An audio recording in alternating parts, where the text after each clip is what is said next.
बातमी वारकऱ्यांसाठी आहे। वारकऱ्यांसाठी प्रशासनानं महत्त्वाच्या सूचना केल्या आहेत। जिथे आहात तिथेच थांबा।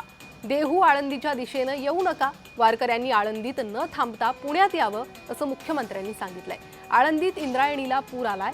वारकऱ्यांनी थेट पुण्यात यावं असं आवाहन मुख्यमंत्र्यांनी केलंय। प्रशासनाच्या सूचनेनुसार पुढील प्रवास करण्याच्या सूचनाही त्यांनी केल्या।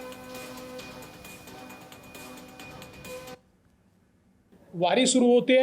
वारीच्या निमित्तानेही खूप मोठ्या प्रमाणात अतिवृष्टीमुळे इंद्रायणीवरचे चारही पूल जे आहेत हे पाण्याखाली चाललेले आहेत।